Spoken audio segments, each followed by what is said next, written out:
The sound of the lock clicking behind me should have been comforting. Instead, it sent ice through my veins. 3 minutes earlier, I had been laughing at Sarah's terrible joke about her mother-in-law, my wine glass halfway to my lips, completely unaware that my ordinary Tuesday afternoon was about to become the most terrifying day of my 41 years on this earth. Now I stood frozen in my own dining room, watching my husband David's face drain of all color as his trembling fingers turned the deadbolt with deliberate precision. The 4 friends seated around our mahogany table had gone silent. The cheerful chatter about weekend plans and neighborhood gossip died as if someone had pressed a mute button on our lives. Even the afternoon sunlight streaming through our lace curtains seemed to dim, casting strange shadows across faces I had known for years. David's whisper still echoed in my mind like a broken record. They are already inside. 6 words that transformed our cozy suburban home in Westfield, New Jersey, from a sanctuary into what felt like a trap. I wanted to ask who they were. I wanted to demand an explanation for why my husband of 15 years had suddenly become a stranger with haunted eyes and shaking hands. But something in his expression warned me that questions would have to wait. Something told me that speaking too loudly might be the last mistake I ever made. My friend Jennifer, always the practical one, started to rise from her chair. Maybe we should... David's sharp gesture cut her off mid-sentence. He pressed his index finger to his lips with such urgency that Jennifer immediately sank back down, her face pale with confusion and growing fear. The silence that followed was so complete I could hear the grandfather clock in our hallway ticking away the seconds like a countdown. That was when I heard it. The sound that would haunt my dreams for months to come. Footsteps.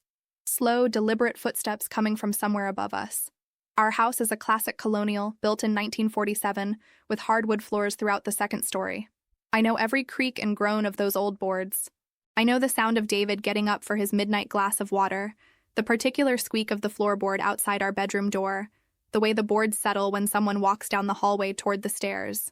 These footsteps were different. Heavier. More careful. The kind of steps someone takes when they are trying very hard not to be heard, but the old house betrays them anyway. My blood turned to ice water in my veins. We were supposed to be alone. David and I, along with our 4 closest friends, gathered for our monthly lunch that had become a cherished tradition over the past 3 years. Sarah from across the street, Jennifer from our book club, Mark, who lived 2 houses down, and Tom, who coached Little League with David back when our son Michael still played baseball. No one else should be in our house. No one else had a key.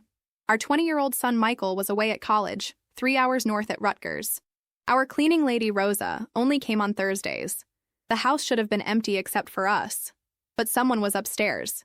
David's eyes met mine across the table, and I saw something there that made my knees weak. It was not just fear. It was the look of a man who knew something terrible was about to happen and felt powerless to stop it. The look of someone who had been dreading this moment and now found it at his doorstep. My mind raced through possibilities, each one more frightening than the last. Burglars who had somehow entered while we were all distracted by lunch and conversation. Someone who had been watching our house, waiting for the perfect moment. Or worse, someone who knew our routines, who had planned this invasion with precision and patience. The footsteps stopped directly above the dining room. In the suffocating silence that followed, I became hyper-aware of everything around me. The way Tom's breathing had become shallow and rapid. The white-knuckled grip Jennifer had on her napkin. The half-eaten chicken salad sandwiches on our good china plates, now forgotten and growing cold. The vase of yellow roses I had picked from our garden that morning, their sweet fragrance now seeming cloying and wrong in the thick atmosphere of fear. Sarah's eyes were wide with the kind of terror I had only seen in movies. Mark, usually so confident and quick with a joke, looked like he might be sick.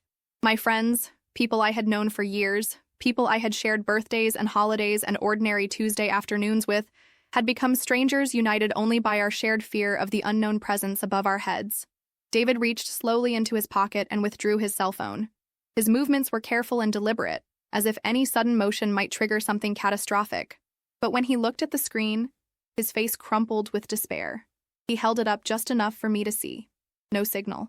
In our own house in the middle of a residential neighborhood in central New Jersey, his phone showed no bars. That was impossible. We had never had cell service problems in our home. Ever. The implications hit me like a physical blow. This was not random. This was not some crime of opportunity. Someone had planned this. Someone had made sure we would be cut off from the outside world, trapped in our own home with whatever waited for us upstairs. David set his phone down with infinite care, as if it were made of spun glass. Then he reached across the table and took my hand. His skin was cold and clammy, but his grip was firm. In that touch, I felt 15 years of marriage, 15 years of shared joys and sorrows, 15 years of trust and love. But I also felt his fear, raw and overwhelming. The footsteps resumed, moving with purpose now toward what I knew was our bedroom. The bedroom where David kept his father's old pistol in the top drawer of his nightstand. The pistol I had always hated having in the house. The one we had argued about countless times over the years. My mouth went dry as I realized that whoever was upstairs might now be armed with our own weapon.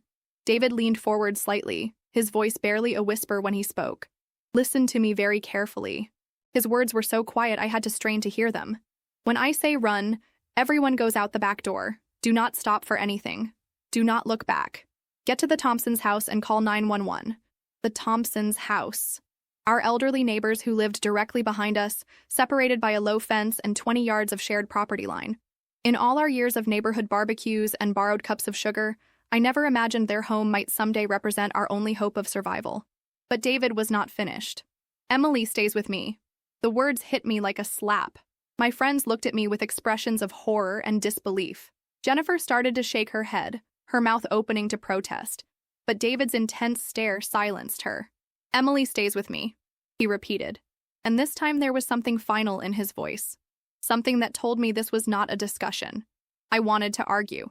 Every instinct screamed at me to run with my friends, to get as far away from whatever nightmare was unfolding in our home as possible. But the look in David's eyes stopped me. This was my husband, the man who had held me through my mother's death, who had painted Michael's nursery 3 times because I could not decide on the right shade of blue, who brought me coffee in bed every Sunday morning for 15 years. If David said I needed to stay, then I would stay. The footsteps had stopped again, but this time the silence felt different, expectant, as if whoever was upstairs was listening just as intently as we were, trying to determine our exact location and numbers. I found myself studying the faces around our table with the desperate intensity of someone trying to memorize them. Sarah, with her laugh lines and silver-streaked hair, who had been my closest friend since we both moved to the neighborhood 8 years ago. Jennifer, perpetually worried about her teenage daughter, but always ready with practical advice for the rest of us. Mark, whose terrible dad jokes had become a beloved part of our gatherings. Tom, quiet and steady, who had helped David install our new deck last summer. These people were not just friends, they were family. The family you choose, the people who show up when life gets messy and complicated. And now they were in danger because they had chosen to spend their Tuesday afternoon in my home. The guilt was overwhelming. Whatever was happening, whatever David knew that he had not told me, these innocent people were trapped because of us. Because of our secrets, our problems, our past catching up with us in the most violent way possible. A new sound drifted down from upstairs. The unmistakable creak of our bedroom door opening. David's grip on my hand tightened until it was almost painful. His eyes never left the ceiling, tracking the movement above us with the focus of a hunter. Or perhaps, I realized with growing dread, the focus of prey. How many? Tom whispered, so quietly I almost missed it. David held up 2 fingers. 2 people upstairs in our house.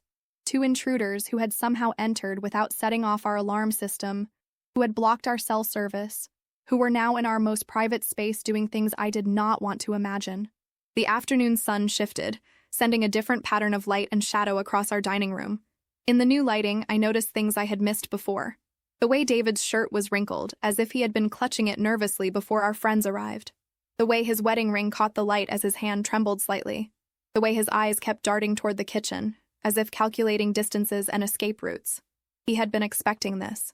The realization hit me with stunning clarity. My husband had been expecting this to happen.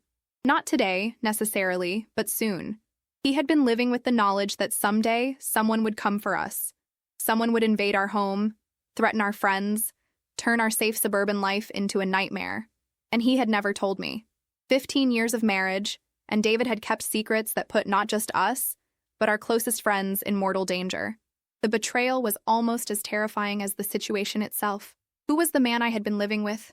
What had he done, or failed to do, that had brought armed strangers into our home? The questions burned in my throat, but there was no time for answers. Above us, the intruders were moving again, their footsteps heading toward the stairs. They were coming down. David released my hand and reached slowly under the table. When his hand emerged, he was holding the carving knife from our good silver set. The knife we used for Thanksgiving turkey and Christmas ham now transformed into a weapon that looked pitifully inadequate against whatever was descending toward us. The first footstep on the stairs was the loudest sound I had ever heard. David's knuckles were white around the handle of the carving knife. In the filtered afternoon light, the blade looked both deadly and pathetically small. What good would one kitchen knife do against two intruders who had planned this invasion with military precision? The second step creaked under someone's weight. Then the third. Each footfall seemed to echo through my bones, marking time like a funeral march. I counted them automatically, my mind clinging to this small task as a way to avoid thinking about what would happen when the counting stopped. 7 steps. 8. 9. Our staircase had 14 steps total. I had climbed them thousands of times over the years we had lived in this house. Rushing upstairs to check on a sick child, carrying laundry baskets full of clean clothes, hurrying to get ready for work on busy mornings, never once imagining that someday I would count each step as a countdown to potential death. 10, 11. Sarah was crying now, silent tears streaming down her cheeks.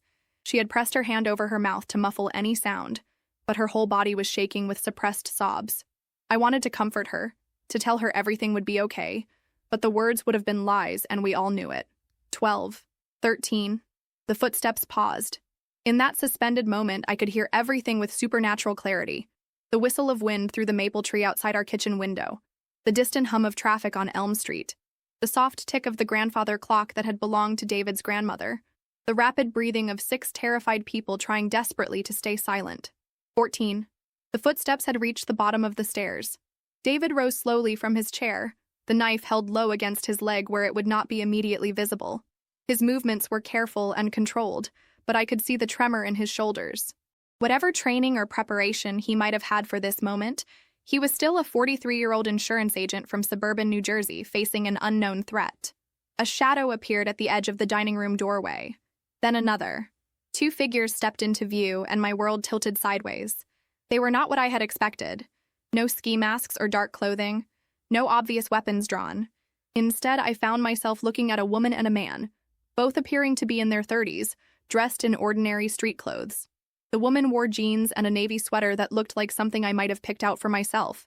The man was in khakis and a button-down shirt, like he had just come from an office job. They looked normal. Terrifyingly, devastatingly normal. The woman smiled when she saw us. It was not a cruel or menacing smile. It was the kind of pleasant professional smile you might get from a bank teller or a grocery store clerk. That smile was somehow more frightening than any weapon could have been. "Hello, David," she said, her voice warm and conversational. "Thank you for gathering everyone together. That saves us considerable time." My husband's face had gone gray. The knife in his hand seemed to droop as if it had suddenly become too heavy to hold. When he spoke, his voice was barely recognizable. "I told you I needed more time." "Time's up," the man replied. His voice was equally pleasant, equally wrong for the situation. "You've had 3 months to make good on your promises. 3 months to find a solution that would keep everyone safe. Instead, you've been playing house and pretending this would all go away." I stared at David, my mind struggling to process what I was hearing. 3 months. He had known for 3 months that this day was coming. 3 months of normal mornings and ordinary evenings. 3 months of shared meals and weekend plans. 3 months of lying next to me in bed while carrying this secret. The woman's attention shifted to our terrified friends. Her smile never wavered as she looked from face to face, as if she were memorizing each one. Sarah Peterson, 42, married to Richard, 2 children at Westfield High School. Jennifer Martinez, 39, divorced, daughter Emma is 16. Mark Sullivan, 45, widowed, lives alone. Tom Bradley, 47, married to Susan, 3 children. Oldest just started at Princeton. My blood turned to ice as I realized she knew them. She knew their names, their ages, their families. This was not random. These people had been researched, cataloged, turned into leverage against whatever David had done. "Please," David's voice cracked. "They have nothing to do with this. Let them go." "But they have everything to do with this," the woman replied, her tone patient as if she were explaining something to a slow child. "They're your weakness, David. Your connection to this life you've built on lies. Without them, you're just another target. With them, you're motivated to cooperate." She reached into her purse and withdrew a tablet computer. The screen glowed as she swiped through what appeared to be photographs. When she found what she was looking for, she held it up for David to see. I could not see the image from where I sat, but David's reaction told me everything I needed to know. His face crumpled like he had been physically struck. The knife clattered to the floor as his hands flew to his mouth. "No," he whispered. "You promised you would leave him alone. We promised to leave him alone if you delivered what you owed us. You haven't delivered." The tablet screen turned toward me, and I found myself looking at a photograph of my son Michael. Not just any photograph, but one that had clearly been taken recently, without his knowledge. He was walking across what I recognized as the Rutgers campus, backpack slung over his shoulder, completely unaware that someone was documenting his movements. The implications crashed over me like a wave. These people knew where my son went to school. They had been watching him, following him, planning God knew what. Michael, who still called me every Sunday evening to tell me about his classes and his friends and his plans for the weekend. Michael, who had inherited his father's kind eyes and my stubborn streak. Michael, who was supposed to be safe at college, 3 hours away from whatever nightmare his father had brought into our lives. "Sit down, David," the man said gently. "We have a lot to discuss." David remained standing for a moment, his whole body rigid with helpless rage. Then, slowly, he sank back into his chair. The fight went out of him all at once, leaving him looking older and smaller than I had ever seen him. The woman moved to the head of our dining table, the tablet still in her hands. The man positioned himself near the doorway, blocking the most obvious escape route. Neither of them appeared to be armed, but I had the distinct impression that weapons would be unnecessary. They had something far more powerful than guns or knives. They had our loved ones. "Let me explain the situation," the woman began, her voice taking on the tone of a business presentation. 3 months ago, David came into possession of certain information. Information that belongs to people who are very particular about their privacy. When approached about returning this information, David made promises he has not kept. I turned to stare at my husband, but he would not meet my eyes. His gaze was fixed on the table in front of him, his shoulders hunched with shame and defeat. The original agreement was simple, the woman continued. Return the information, walk away, and everyone lives their normal life. No harm, no consequences. But David decided to get creative. He thought he could leverage what he knew for personal gain. "That's not true," David said quietly. "Isn't it?" The man's voice carried mild curiosity. "You didn't approach the FBI 3 weeks ago? You didn't try to cut a deal for witness protection in exchange for testimony?" The words hit me like physical blows. FBI, witness protection, testimony. The man I had been married to for 15 years, the father of my child, had been living a double life that involved federal agents and criminals and secrets that put our entire family at risk. Sarah made a small sound of distress, quickly muffled by her hand. Jennifer had gone completely pale. Mark and Tom looked like they were in shock, their faces blank with disbelief. "You have no idea who you're dealing with," the woman said to David. "The people I represent don't negotiate with federal agencies. They don't leave loose ends. They don't forgive betrayal." She swiped to another image on her tablet and showed it to David. This time I could see the screen clearly. It was a photograph of our house, taken from across the street. The timestamp showed it had been captured just that morning. "We know Jennifer drives the blue Honda and parks in the 3rd spot at the community center every Tuesday for book club. We know Sarah's husband Richard stops at Starbucks on Mountain Avenue every morning at 7:15. We know Mark's routine at the gym and Tom's schedule at the Little League fields." Each detail was delivered in the same pleasant conversational tone, but the message was clear. These people had been watching us all, learning our patterns, turning our ordinary lives into weapons against David's conscience. We know Michael has astronomy class on Tuesday evenings and stays late in the science building to use the telescope. We know he walks back to his dormitory alone, usually around 10:30. David's hands clenched into fists on the table. "Stop. We know he's been seeing a girl named Amanda from his chemistry class. Pretty girl. She lives in the same dormitory, 3rd floor, room 312. Stop." The woman's smile widened slightly. "The point is, David, we know everything about everyone you care about. Every routine, every vulnerability, every way to hurt you through the people you love." She set the tablet down on the table where we could all see it. The screen now showed a map of our neighborhood, marked with colored pins at various locations. Our house, Sarah's house, Jennifer's apartment complex, Mark's house, Tom's family home. Each pin represented a life that had been cataloged and threatened because of David's choices. "So here's what's going to happen," the woman continued. "You're going to give us what we came for, right now. No more delays, no more excuses, no more attempts to involve law enforcement. And in return, everyone gets to continue their normal life.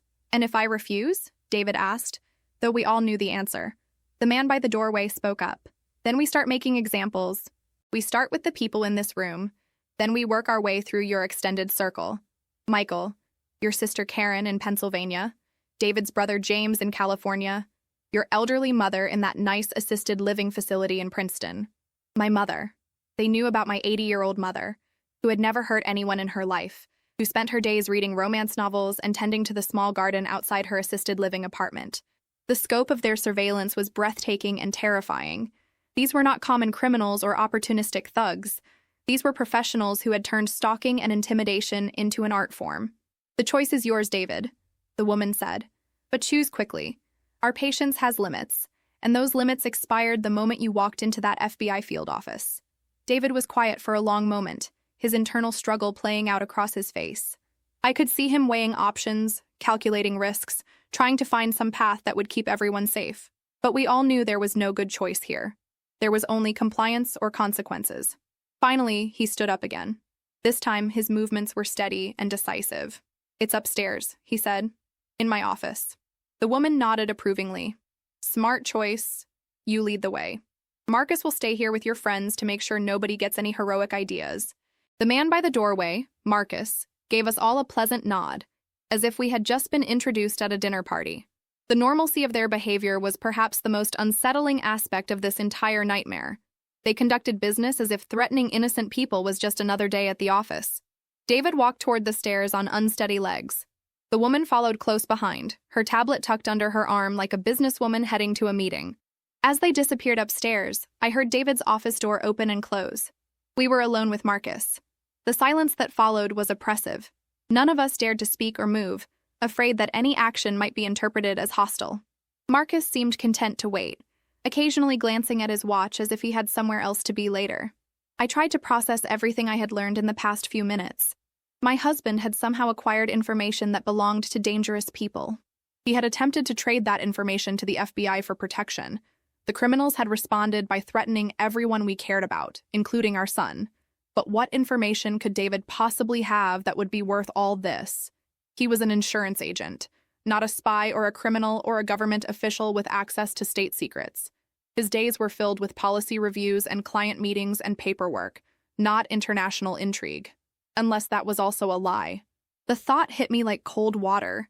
If David could keep secrets about federal agents and witness protection, what else might he have hidden from me? How much of our life together had been built on deceptions I was only now beginning to understand? Upstairs, I could hear muffled voices through the floorboards. David's deeper tone and the woman's lighter one, engaged in what sounded like a tense conversation. Occasionally, there was the sound of furniture being moved or drawers being opened and closed. What were they looking for? What had David hidden in his office that was worth threatening innocent people? After what felt like hours, but was probably only minutes, the voices upstairs stopped. Heavy footsteps crossed the floor above us, heading back toward the staircase. They were coming down. David appeared at the bottom of the stairs first, his face ashen and defeated. In his hands, he carried a small black external hard drive, the kind used for backing up computer files. Such an ordinary object to have caused so much terror and destruction. The woman followed closely behind, her expression satisfied but not quite triumphant. She gestured for David to return to his seat, which he did with the mechanical movements of someone in shock. "Thank you for your cooperation," she said, extending her hand toward David. "The drive, please." David hesitated for just a moment, his fingers tightening around the device. I could see the war playing out behind his eyes, the desperate hope that somehow he could still protect us all, warring with the cold reality of our situation. "The copies," he said quietly. "What about the copies?" The woman's smile never wavered, but something cold flickered in her eyes. "What copies, David? You know I made backups, insurance. If something happened to me..." "Where are they?" Marcus asked from his position by the door, his pleasant tone unchanged but somehow more menacing. David's Adam's apple bobbed as he swallowed hard. "Safe deposit box. Bank of America on North Avenue. Box number 4789. Keys?" David reached into his pocket and withdrew a small silver key, setting it on the table next to the hard drive. The woman picked up both items, examining them briefly before slipping them into her purse. "Anything else we should know about?" she asked. "Any other insurance policies you might have taken out?" "No," David said, but his voice lacked conviction. The woman studied his face for a long moment, then looked at Marcus. Some silent communication passed between them, and Marcus nodded slightly. "David," the woman said, her tone becoming almost motherly, "I want to believe you. I really do. But you've already lied to us once. You promised to return our property 3 months ago, and instead you tried to sell it to the highest bidder. How can we trust you now?" "I'm telling the truth," David insisted, but sweat was beading on his forehead, despite the cool temperature in the room. "I hope so," the woman replied, "because if we discover you've held anything back, if there are any other copies floating around out there, then this conversation becomes much more unpleasant for everyone involved." She gestured toward us with the tablet, where images of our loved ones were still displayed. "Your friends here have been very patient. Your son Michael is probably finishing up his astronomy class right about now. Your mother is likely settling in for her evening routine at Sunset Manor. It would be a shame if our business relationship affected any of them." The threat was clear, and David crumbled under its weight. "There's nothing else," he whispered. "That's everything." "Good." The woman stood up, smoothing down her sweater as if she were preparing to leave a perfectly normal social gathering. "Marcus, let's wrap this up." But Marcus was already moving and not toward the door. Instead, he stepped closer to our table, reaching into his jacket. When his hand emerged, it held a pistol equipped with what I recognized from movies as a silencer. The world seemed to slow down around me. Every detail became hyper-real. The way the afternoon light caught the metal of the gun barrel, the soft gasp that escaped from Jennifer's lips, the sound of Sarah's chair scraping against the hardwood floor as she instinctively tried to back away. "Wait," David said, his voice rising in panic. "You said if I cooperated?"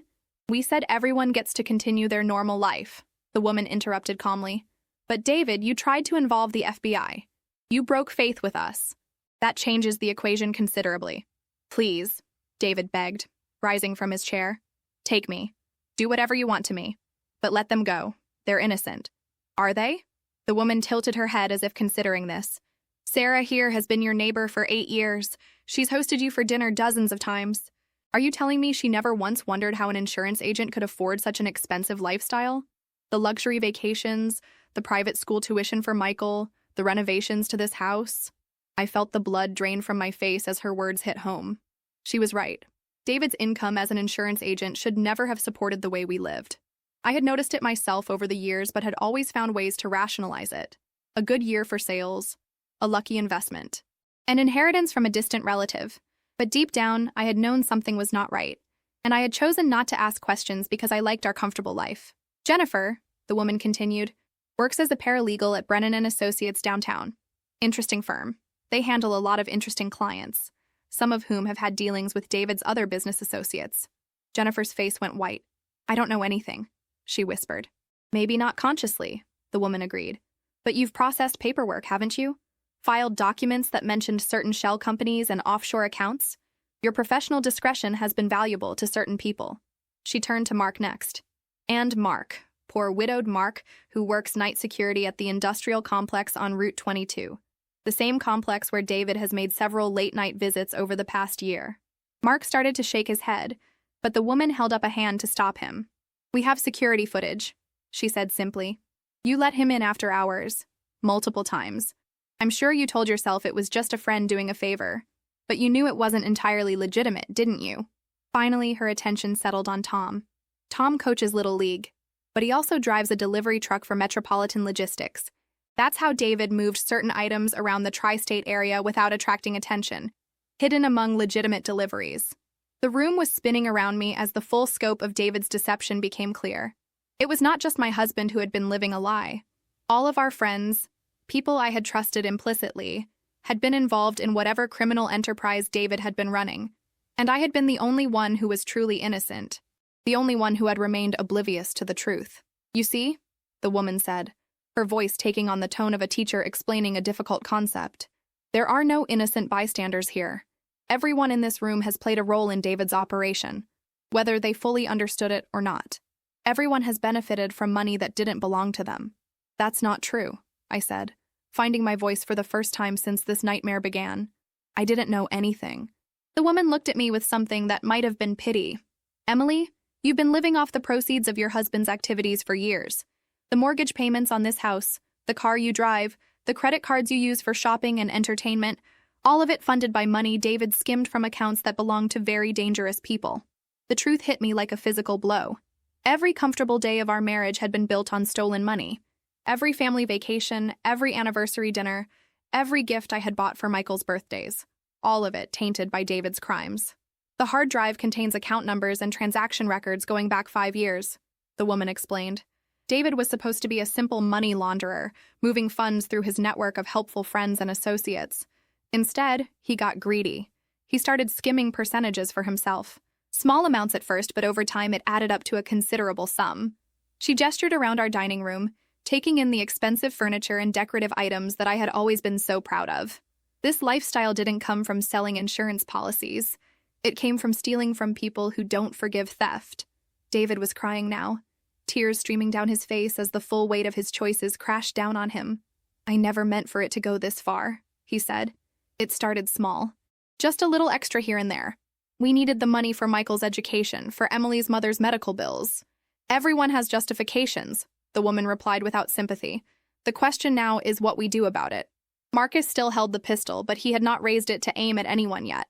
The weapon seemed to hover in a state of potential, waiting for some signal from his partner. "Here's what's going to happen," the woman announced. "David is coming with us. He's going to help us recover every penny he stole, plus interest and penalties. It's going to take some time, but we're confident he'll be motivated to cooperate fully." "What about us?" Sarah asked, her voice barely audible. "You're going to go home and forget this conversation ever happened. You're going to continue your normal routines, your normal lives, and you're going to keep your mouth shut about anything you might have learned today." She paused, letting the weight of her words settle over us. "If anyone talks to the police, if anyone tries to contact David or look for him, if anyone does anything that suggests they haven't learned their lesson about the importance of discretion, then we start making house calls." The threat was clear and final. We were being released, but we would spend the rest of our lives looking over our shoulders, wondering if today would be the day our silence was no longer sufficient protection. "David," the woman said, "say goodbye to your wife." David looked at me across the table, his eyes filled with anguish and regret. I wanted to hate him for what he had done, for the lies and the danger he had brought into our lives. But all I could see was the man I had fallen in love with 20 years ago, broken by choices that had spiraled far beyond his control. "I'm sorry," he whispered. "I'm so sorry, Emily. I never wanted this to happen. I wanted to tell him I forgave him. I wanted to tell him I loved him despite everything. But the words would not come. Too much had been shattered in the space of one afternoon. Too many truths revealed that could never be taken back. Instead, I just nodded, and David understood. He rose from his chair on unsteady legs and walked toward Marcus, who gestured with the pistol toward the front door. "Oh, and Emily," the woman said as they prepared to leave, "you'll want to call a lawyer. The FBI is going to have questions about your family's finances, and you'll need professional help navigating those conversations. I recommend someone with experience in federal criminal defense." The front door opened and closed, and they were gone. David, the hard drive, and any hope I had of understanding how my life had become such a lie. We sat in stunned silence for several minutes, none of us quite able to process what had just happened. The late afternoon sun was still streaming through the windows. The roses in the vase still smelled sweet. The clock in the hallway still ticked away the seconds. But everything had changed. Finally, Jennifer spoke up. "Should we call the police?" "With what?" Tom asked bitterly. "They have photos of all of us. They know where our families live, and they just told us exactly what would happen if we talk." "But David," Sarah started. "David made his choices," Mark interrupted. "Now we have to live with the consequences." I stared at the empty chair where my husband had been sitting just minutes before. 15 years of marriage, and I had never really known him at all. The man I had shared a bed with, raised a child with, planned a future with, had been a stranger living a double life that endangered everyone he claimed to love. The worst part was not the betrayal itself, but the realization of my own willful blindness. I had chosen not to ask difficult questions because I liked the answers ignorance provided. I had been complicit in my own deception. My friends began to leave one by one, each offering awkward words of support that felt hollow in the face of what we had all learned about each other. Sarah hugged me at the door, but even that simple gesture felt different now, tainted by the knowledge that our friendship had been built on lies. When I was finally alone, I walked through the house that no longer felt like home. Every room held reminders of the life David and I had built together, but now I saw them differently. The new kitchen we had renovated last year, paid for with stolen money. The artwork we had collected during our anniversary trip to Europe, funded by crimes I had been too naive to recognize. I found myself standing in David's office, looking at the desk where he had hidden the hard drive that contained the evidence of his double life. How many nights had he sat here, managing accounts and moving money that belonged to dangerous people, while I watched television downstairs or helped Michael with his homework? The phone rang, startling me out of my thoughts. The caller ID showed Michael's number, and for a moment I panicked. Did he know what had happened? Was he in danger? "Hi, Mom." His voice was cheerful and normal, exactly the way it should be. "Just calling to check in. How was your lunch with the gang?" I closed my eyes, struggling to find my voice. How could I possibly explain that his father was gone? That our family was built on lies? That federal agents would probably be knocking on our door soon? "It was fine, sweetheart," I managed to say. "How are your classes going?" As Michael chattered about his astronomy professor and his upcoming exams, I made a decision. Whatever happened next, whatever the FBI wanted to know, whatever price I would have to pay for David's crimes, I would protect my son. He deserved to finish college, to build his own life free from the shadows of his father's choices. The woman had been right about one thing. There were no innocent bystanders in this story. We had all chosen willful ignorance over uncomfortable truths. We had all benefited from money we should have questioned. But Michael truly was innocent, and I would do whatever it took to keep him that way. After we hung up, I sat in David's chair and tried to figure out what came next. The house would probably have to be sold to pay back what David had stolen. I would need to find a new job, a new life, a new identity built on truth instead of lies. But first, I had a phone call to make. The business card the woman had mentioned, someone with experience in federal criminal defense. Because whatever was coming, I would not face it unprepared. I picked up the phone and dialed the number for directory assistance. "I need a criminal defense attorney," I said when the operator answered. The words felt strange in my mouth, but they were the first honest words I had spoken in years. Outside, the sun was beginning to set over our suburban neighborhood, painting the sky in shades of orange and pink that would have been beautiful on any other day. Children were being called in for dinner, dogs were being walked on familiar routes, and life was continuing its normal rhythm for everyone except me. I had spent the afternoon discovering that my entire life was a lie. My husband was a criminal, my friends were accomplices, and I had been living off stolen money for years without realizing it. But somehow, sitting there in the gathering darkness, I felt something I had not expected. Relief. For the first time in years, maybe for the first time in my marriage, I knew the truth. It was ugly and painful and terrifying, but it was real. And after so many years of unconscious deception, reality felt like a gift. Whatever came next, I would face it with my eyes open. The whisper that had changed everything, "They are already inside," had revealed more than just the presence of intruders in our home. It had revealed the presence of lies in our marriage, crimes in our comfortable life, and dangers in our suburban paradise. But it had also revealed something else, the strength to survive the truth, no matter how devastating it might be. As I reached for the phone to call that criminal defense attorney, I realized that for the first time in 15 years, I was completely alone. And for the first time in 15 years, I was completely honest about who I was and what I was facing. It was terrifying. It was also the beginning of something real.